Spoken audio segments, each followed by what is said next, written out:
Shalom Bapak Ibu Jemaat yang dikasihi oleh Tuhan kita Yesus Kristus. Saat ini kita akan mendengarkan firman Tuhan. Tapi sebelumnya mari kita berdoa. Mari kita berdoa. Bapa yang ada dalam kerajaan sorga, saat ini kami akan mendengarkan sedikit dari firman-Mu.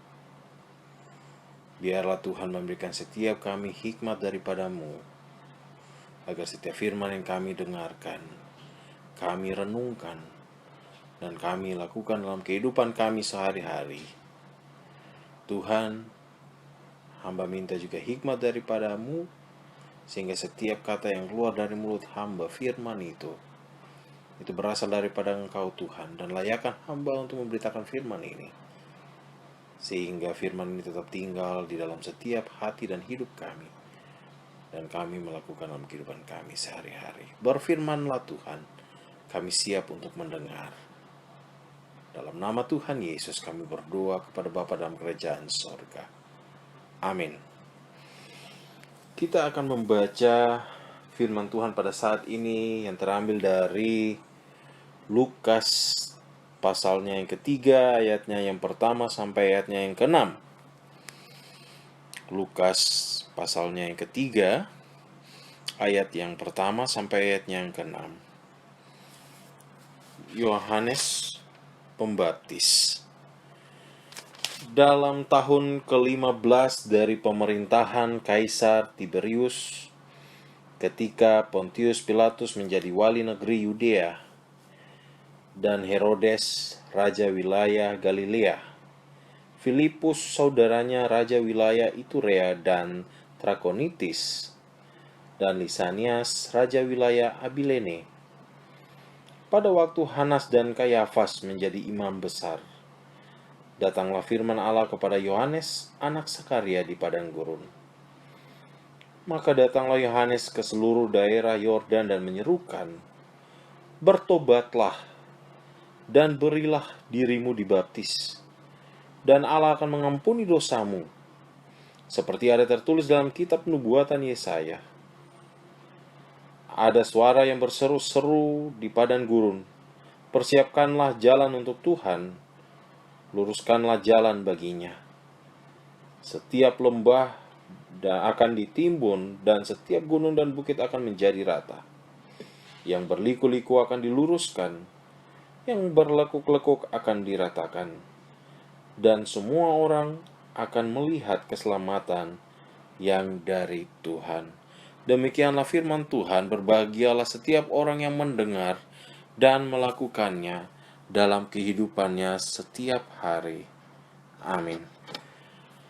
Saya ingin menyapa Bapak Ibu Jemaat yang dikasihi Tuhan sekali lagi. Shalom dan selamat pagi Bapak Ibu. Bagaimana kabarnya? Saya yakin dan tetap yakin kita semua dalam keadaan baik dan sehat. Walaupun dalam kondisi pandemi COVID-19 ini, saya selalu akan mengatakan bahwa tidak mengurangi sukacita kita untuk beribadah pada Tuhan. Amin Bapak Ibu. Amin. Bapak Ibu Jemaat yang dikasihi oleh Tuhan, kalau kita melihat kitab Lukas, kitab ini menegaskan keilahian Yesus. Tetapi penekanan yang sesungguhnya dari kitab ini adalah kemanusiaan Yesus. Dikatakan Yesus adalah sang anak Allah. Yesus adalah juga anak manusia. Kitab Lukas berawal dari kemunculan malaikat kepada Zakaria, kalau kita bisa lihat dalam Lukas 1 ayat 11. Dan kemudian kepada Maria, Lukas 1 ayat 28. Yang memberitahu mereka tentang kelahiran putra-putra mereka. Kita tahu dari Zakaria dan Elisabet, lahirlah Yohanes Pembaptis yang akan mempersiapkan jalan bagi Kristus. Dan Maria akan mengandung seorang anak melalui Roh Kudus dan melahirkan Yesus, anak Allah. Bapak Ibu Jemaat yang dikasihi Tuhan, Tiberius adalah kaisar Romawi yang memerintah dari tahun 14 sampai 37 Masehi. Dan Pilatus adalah wali negeri Romawi yang bertanggung jawab atas wilayah Yudea.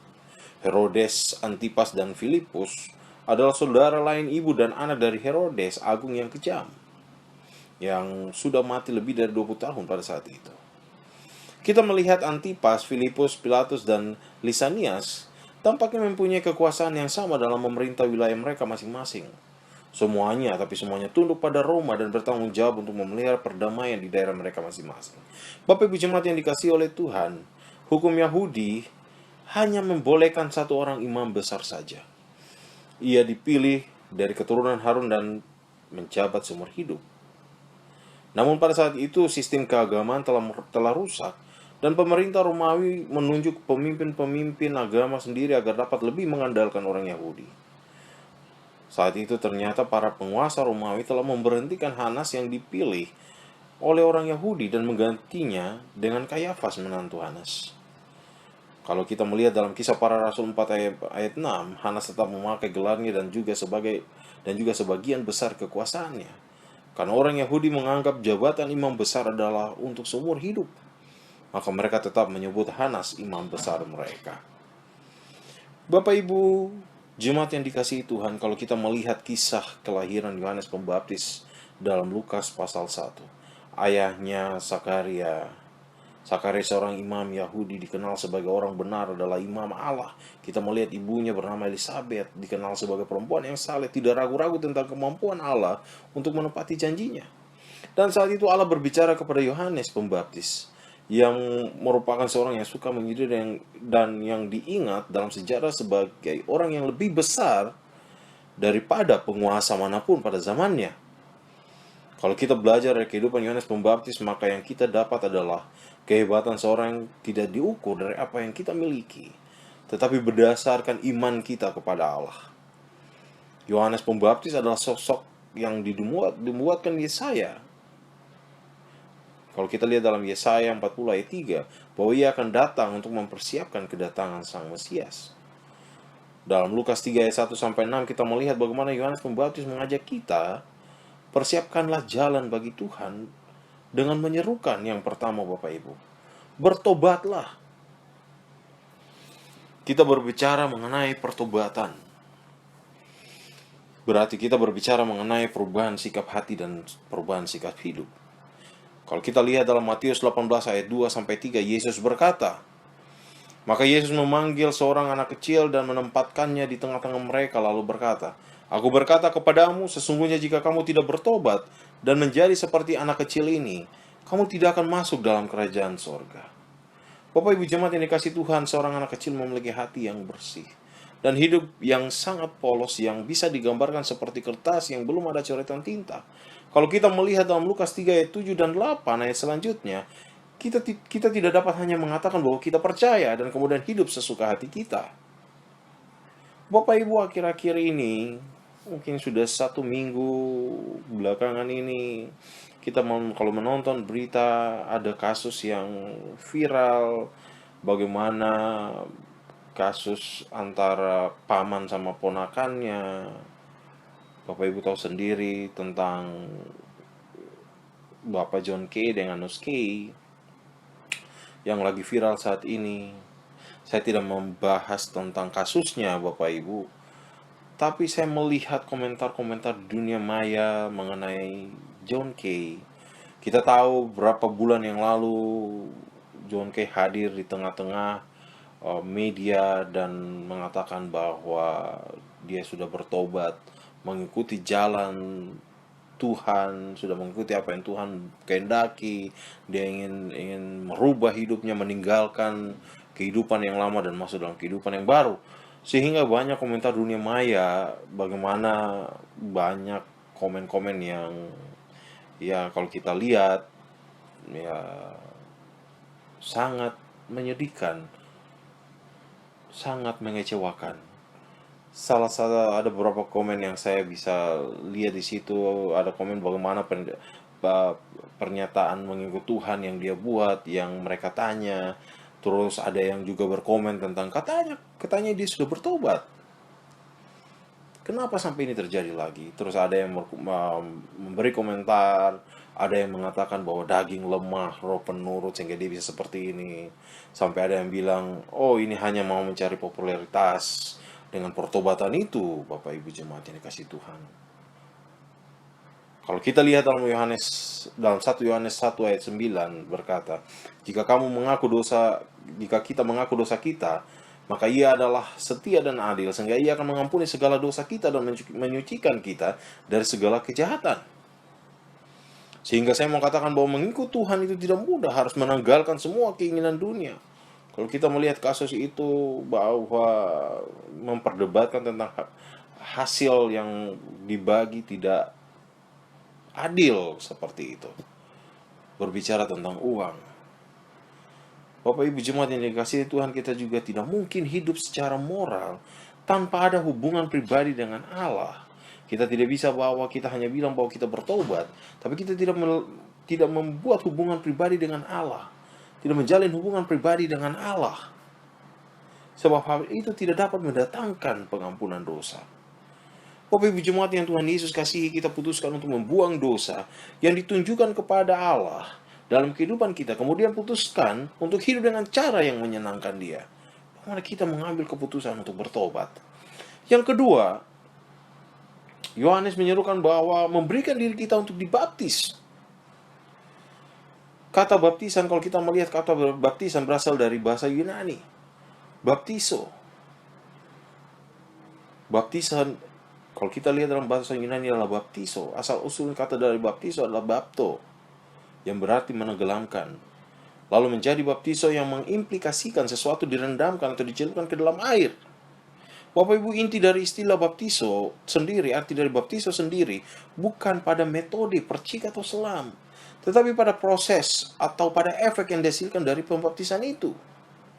Jadi baptisan itu sendiri mempunyai makna yaitu membersihkan diri dari dosa atau lebih sederhana penyucian dalam kehidupan kekristenan. Atau kita juga dapat memaknai baptisan itu sendiri dengan meninggalkan hidup yang lama yang penuh kesalahan dan dosa dan menjadi hidup yang baru di dalam Tuhan. Rasul Paulus dalam surat Roma melukiskannya demikian. Atau tidak tahukah kamu bahwa kita semua yang telah dibaptis dalam Kristus telah dibaptis dalam kematiannya? Dengan demikian kita telah dikuburkan bersama-sama dengan Dia oleh baptisan dalam kematian, supaya sama seperti Kristus telah dibangkitkan dari antara orang mati oleh kemuliaan Bapa, demikian juga kita akan hidup dalam hidup yang baru. Kita bisa baca dalam Roma 6 ayat 3-4. Dan Yohanes Pembaptis ingin menyerukan kepada kita bahwa mempersiapkan jalan berarti menyingkirkan beban masa lalu serta keraguan masa kini untuk membiarkan Sang Raja yaitu Tuhan kita Yesus Kristus untuk masuk dalam kehidupan kita. Bapak Ibu, jemaat yang dikasihi Tuhan, yang ketiga, mempersiapkan jalan berbicara tentang mengampuni. Markus 11 ayat 25 dan sampai 26 Yesus berkata, "Dan jika kamu berdiri untuk berdoa, ampunilah dahulu sekiranya ada barang sesuatu yang hatimu terhadap seseorang, supaya juga Bapamu yang di surga mengampuni kesalahan-kesalahanmu." Ayat 26 menekankan di situ, tetapi jika kamu tidak mengampuni, maka Bapamu yang di surga juga tidak akan mengampuni kesalahan-kesalahanmu. Bapak Ibu jemaat yang Tuhan Yesus kasihi, hal mengampuni sangat mudah diucapkan, tapi kita tahu sangat susah untuk dilakukan. Mengampuni orang-orang yang menyakiti kita, mengampuni orang-orang yang berbuat jahat pada kita, mengampuni orang-orang yang merencanakan jahat buat kita. Kita mungkin bisa bilang sama Tuhan, mungkin kita bilang sama Tuhan, "Tuhan, sakit sekali apa yang dia buat pada saya." Atau kita juga bisa bilang, "Tuhan, saya menderita atas apa yang dia buat kepada saya." Atau mungkin kita bisa katakan, "Tuhan, ini bukan sekali loh. Ini sudah berulang kali dan habislah kesabaranku." Bapak Ibu, Matius 18 ayat 21-22, di mana Petrus bertanya kepada Yesus. Kemudian datanglah Petrus dan berkata kepada Yesus, "Tuhan, sampai berapa kali aku harus mengampuni saudaraku jika berbuat dosa terhadap aku? Sampai 7 kali?" Yesus berkata kepadanya, "Bukan. Aku berkata kepadamu, bukan sampai 7 kali, melainkan sampai 70 kali 7 kali. Berarti Yesus menghendaki supaya kita mengampuni sesama kita seperti Dia mengampuni kita. Sehingga kita tahu di dalam doa yang sempurna yang Yesus ajarkan dikatakan, "Ampunilah kami seperti kami juga mengampuni orang yang bersalah kepada kami." Melakukan apa yang Allah inginkan merupakan investasi hidup terbesar, Bapak Ibu jemaat. Bapak Ibu jemaat yang dikasihi Tuhan, jika kita tidak hidup di dalam Tuhan, pastilah kita susah untuk melakukan semuanya itu. Ayat yang ke-6 mau dikatakan, keselamatan untuk semua orang. Lukas mengutip dari Yesaya untuk menunjukkan bahwa keselamatan adalah untuk semua bangsa. Kita bisa lihat dalam Yesaya 40 ayat 3 sampai 5 dan 52 ayatnya yang ke-10. Kita mengambil keputusan bertobat dan dibaptis meninggalkan hidup yang lama dan memulai hidup yang baru di dalam Tuhan. Dan kita mendapatkan pengampunan dari Tuhan serta memperoleh keselamatan. Bapak Ibu jemaat yang Tuhan Yesus kasihi, mari persiapkanlah jalan bagi Tuhan dalam setiap kehidupan kita dengan mendengarkan seruan Yohanes Pembaptis. Bertobatlah dan berilah dirimu dibaptis, dan Allah akan mengampuni dosamu.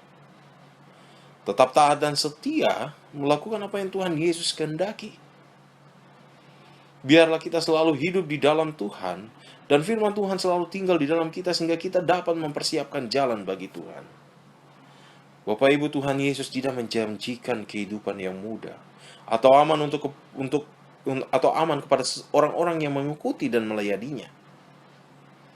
Tetapi ingatlah janji penyertaannya sampai selama-lamanya.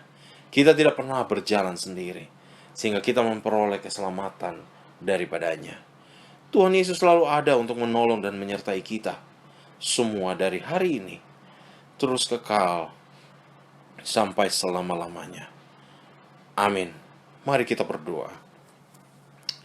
Bapa kami yang ada dalam kerajaan sorga, terima kasih Tuhan atas setiap firman yang kami dengarkan. Biarlah firman ini tinggal dalam setiap kehidupan kami. Biarlah kami renungkan siang dan malam, dan biarlah kami melakukan dalam kehidupan kami sehari-hari. Biarlah kami mempersiapkan jalan bagi-Mu Tuhan, dengan kami mengubah hidup kami menjadi lebih baik. Kami meninggalkan kehidupan kami yang lama, yang salah dan penuh dengan dosa, dan kami masuk dalam kehidupan yang baru di dalam Tuhan, sehingga kami yakin dan percaya kami diampuni oleh-Mu Tuhan Yesus. Ajarkan kami juga untuk mengampuni sesama kami yang melakukan kesalahan terhadap kami, sehingga kami yakin dan percaya Tuhan juga mengampuni kami. Bapa kami yang dalam kerajaan sorga, terima kasih atas setiap penyertaan-Mu dalam kehidupan kami. Dan kami mohon dan pinta daripada-Mu, jangan jauh daripada kami Tuhan. Dan biarlah kehendak-Mu yang jadi atas kehidupan kami, dan bukan kehendak kami yang jadi. Ampuni segenap salah dan dosa kami, dan hanya di dalam nama Tuhan Yesus Kristus kami berdoa kepada Bapa dalam kerajaan sorga. Amin.